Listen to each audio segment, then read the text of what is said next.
Hello everyone, কেমন আছো তোমরা সবাই? আশা করছি সবাই ভীষণ ভালো আছো এবং সুস্থ আছো। আমিও কিন্তু খুব ভালো আছি।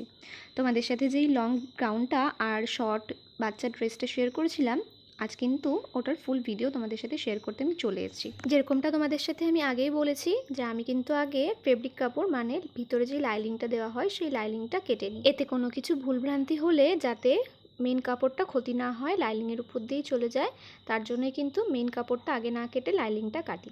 তো ফার্স্টেই আমি 4 ভাঁজ করে নিয়ে দেখো সামনের পার্ট আর পেছনের পার্ট কিন্তু বার করে নিয়েছি।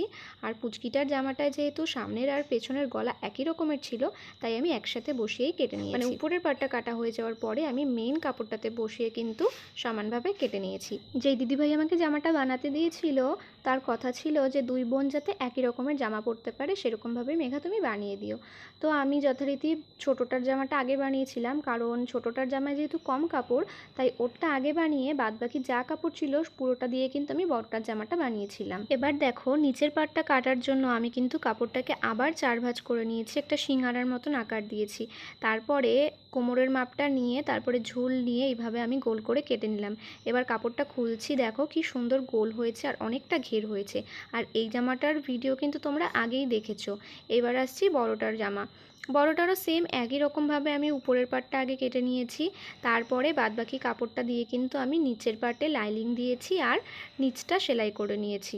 হাতাটা একটু অন্যরকম রেখেছিলাম, হাতার কাটিংয়ের ভিডিওটা আমি ঠিক নিতে পারিনি। তোমরা যদি কেউ ওই হাতাটার কাটিং দেখতে চাও তাহলে আমাকে অবশ্যই কমেন্টে জানিও, আমি দেখিয়ে দেবো। এইসব জামার জন্য বড়দের ক্ষেত্রে কিন্তু 5 মিটার কাপড় দিলে খুব ভালো হয়, জামায় অনেক ঘের হয় আর দেখতেও খুব সুন্দর হয়। এবার যেহেতু এখানে আমার পুরো কাপড়টাই 5 মিটার ছিল আর এইটা থেকে আমি পুচকিটার জন্য একটা জামা অলরেডি বানিয়ে নিয়েছিলাম, তাই কিন্তু বড় গাউনটা করতে আমার কাটিংটা অন্যরকমভাবে করতে হয়েছে। তোমরা কাটিংটা দেখতেই পারবে। আর এই যে কাটিংয়ে আমি বড় গাউনটা বানিয়েছি সেটা কিন্তু খুবই সময়ের ব্যাপার আর অনেক ধৈর্য নিয়ে করতে হয়। তোমরা যদি করতে চাও তাহলে অবশ্যই করতে পারো। সামনের গলা আর পিছনের গলার ডিজাইন যদি আলাদা হয়ে থাকে তবে কিন্তু কাপড়কে আলাদাভাবে কাটতে হয়। দেখো আমি দুটো ভাঁজ কিন্তু আলাদা করে নিয়েছি, নিয়ে আগে সামনের গলার ডিজাইনটা বের করে নিয়েছি, কারণ যেহেতু আলাদা ডিজাইন তাই একবারে কেটে ফেললে কিন্তু দুটো পার্টের ডিজাইনই এক হয়ে যাবে। এবার আমি পিছনের ডিজাইনটা কাটবো। তোমরা ভিডিওটা দেখতে থাকো আর অবশ্যই জানিও দুটো ড্রেস কেমন হয়েছে। ফাইনাল লুকটা তো তোমাদের সাথে আগেই শেয়ার করেছিলাম, তাও একবার জানতে চাইছি যে কেমন হয়েছে। আর তোমরা যদি এরকম ধরনের জামা বানাতে চাও তবে কিন্তু অবশ্যই আমার সাথে কন্ট্যাক্ট করতে পারো। পুজো তো সামনে চলেই এলো আর পুজোর কাজ এখন আর নিচ্ছি না, কারণ এখন নিলে আর রেডি করে দিতে পারবো না।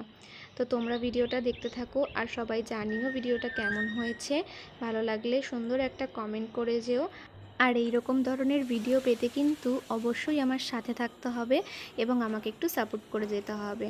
দেখা হচ্ছে পরের কোনো একটা ভিডিওতে, ততক্ষণের জন্য সবাইকে টাটা।